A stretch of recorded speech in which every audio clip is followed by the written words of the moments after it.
पाकिस्तान के बिगड़ते हुए माशी हालात की वजह से ये सवाल अमूमन पूछा जाता है कि क्या पाकिस्तान डिफ़ॉल्ट करेगा या नहीं करेगा।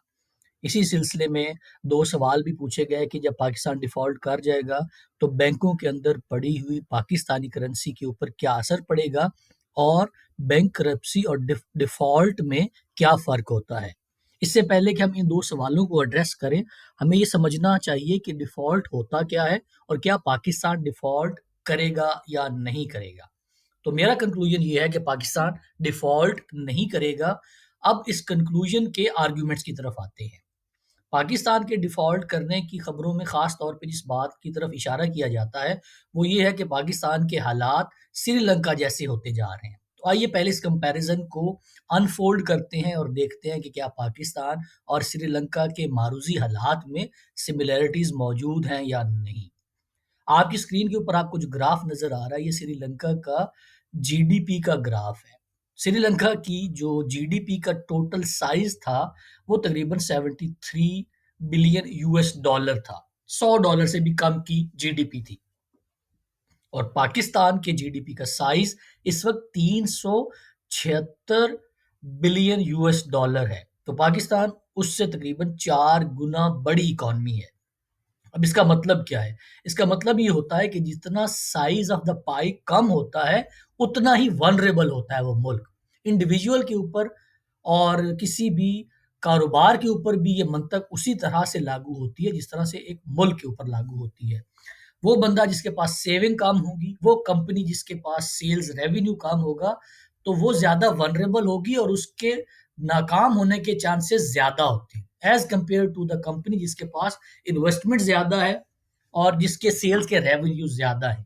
तो पाकिस्तान का जो टोटल कौमी मल्कियत है, वो 376 बिलियन यूएस डॉलर है। इस नंबर का मतलब ये है कि अगर पाकिस्तान पूरी दुनिया के साथ आइसोलेशन में चला जाता है, तो पाकिस्तान की ज्योग्राफिकल बाउंड्रीज के अंदर मौजूद लोग इतनी इकोनॉमी को जनरेट करते हैं जिसका वॉल्यूम 376 बिलियन यूएस डॉलर बनता है।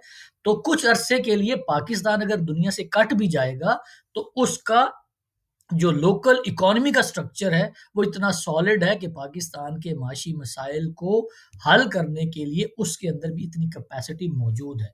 तो पहला तो फ़र्क पाकिस्तान और श्रीलंका में ये है कि जो जीडीपी का साइज़ है, पाकिस्तान का सिग्निफिकेंटली ज़्यादा है। दूसरा इंडिकेटर ये होता है कि उस मुल्क का जो टोटल कर्जा है, उसमें से जो बैरूनी कर्जे हैं, वो कितने हैं।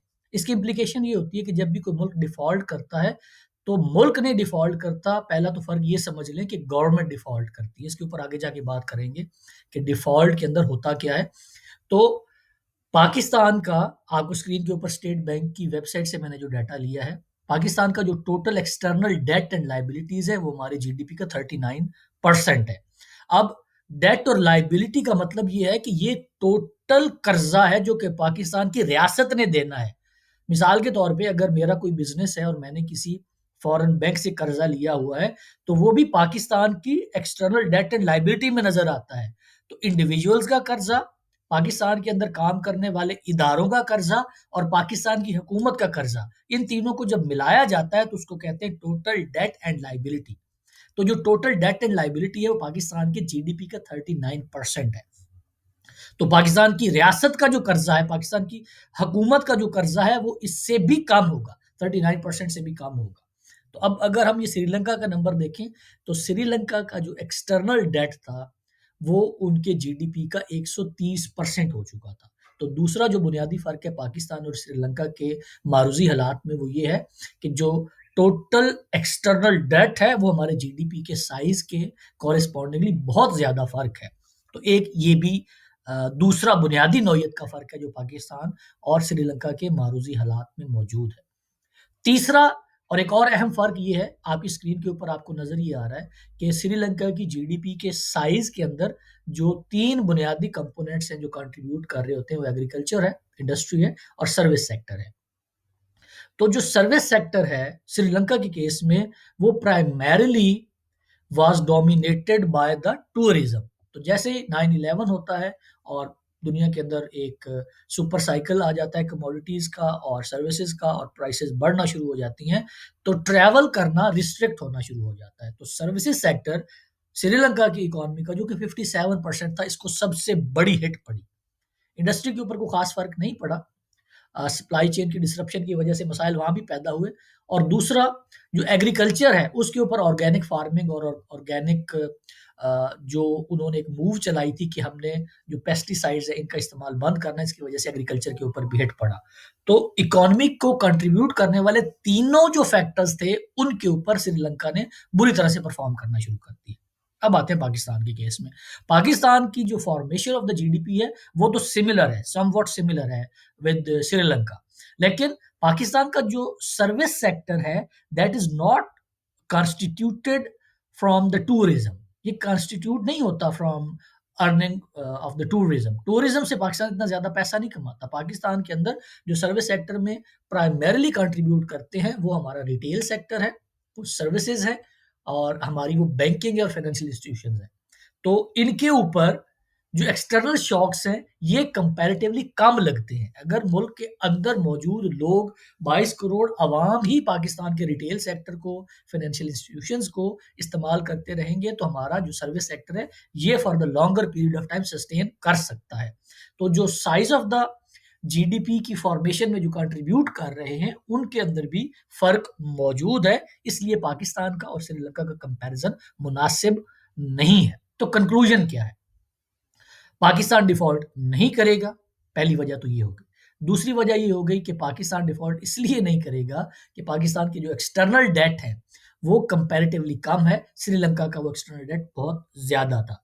और लोकल डेट इसलिए अहम नहीं होता क्योंकि वो पाकिस्तान ने अपनी लोकल करेंसी में और लोकल फाइनेंशियल इंस्टीट्यूशन से ही लिया था, इसलिए उस करेंसी की तो वैल्यू ही इसलिए बनती है, पाकिस्तानी रुपए की तो वैल्यू ही इसलिए बनती है क्योंकि उसके ऊपर लिखा हुआ है कि ये रियासत ने जारी किया है। तो पाकिस्तान की रियासत की सॉवरेनिटी का इंडिकेटिव होता है पाकिस्तानी रुपया। तो वो रुपया जो कि पाकिस्तान की रियासत की स्टैंप की वजह से ही रुपया कहलाएगा, कागज का नोट नहीं कहलाएगा या कागज का पीस नहीं कहलाएगा, उसमें लिया हुआ कर्जा पाकिस्तान के लिए बुरा कैसे हो सकता है? तो लोकल कर्जा इतना बुरा नहीं होता। फिर पाकिस्तान के जीडीपी के साइज की हमने बात की, उसके बाद इतने बड़े जीडीपी साइज के साथ किसी भी मुल्क ने आज तक डिफॉल्ट नहीं किया। एटलांटिक काउंसिल की एक रिपोर्ट का भी मैंने पिछले दिनों जिक्र किया था कि उन्होंने भी कहा कि पाकिस्तान का डिफॉल्ट करना अमेरिका की खारजा पॉलिसी के मुताबिक दुरुस्त नहीं होगा।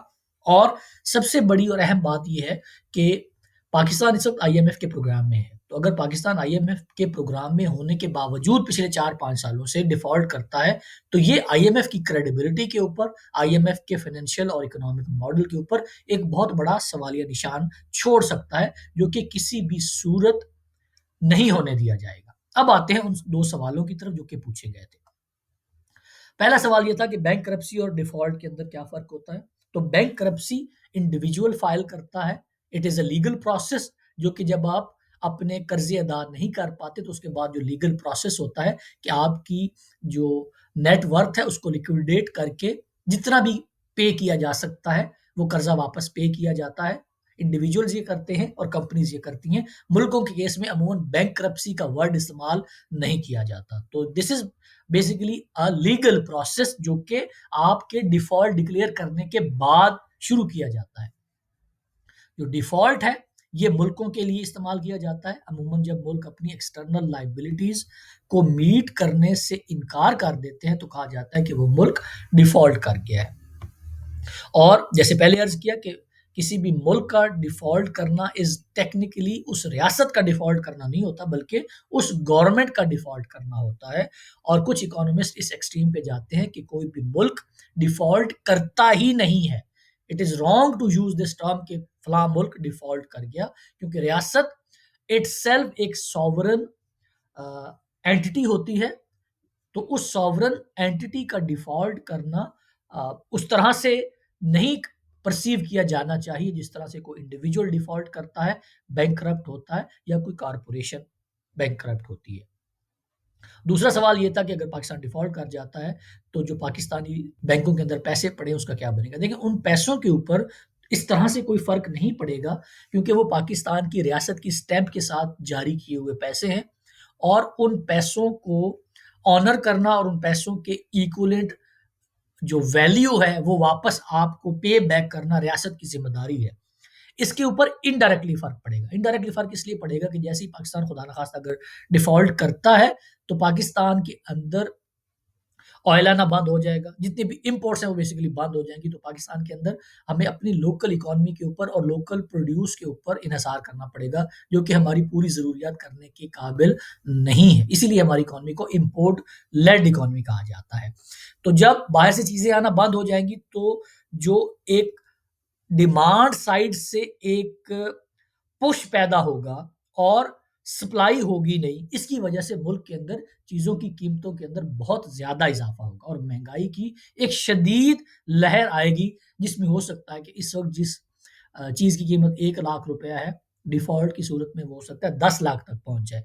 तो बैंकों के अंदर पैसा जो पड़ा है, उसकी बाइंग पावर के अंदर शदीद किस्म की कमी वाक़ई हो जाती है, जब भी कोई मुल्क डिफ़ॉल्ट करता है, क्योंकि मुल्क के अंदर जो प्राइसेज़ हैं, वो बहुत ज़्यादा बढ़ जाती हैं। तो पाकिस्तान के डिफ़ॉल्ट के बारे में खबरें आती रहती हैं। हमेशा से मेरा तो यही एक पॉइंट ऑफ व्यू था कि पाकिस्तान डिफ़ॉल्ट नहीं करेगा। आज उसको ज़रा एक और लेंस से एक्सप्लेन करने की कोशिश की है। अगर आपका कोई सवाल हो तो ज़रूर आगाह कीजिए।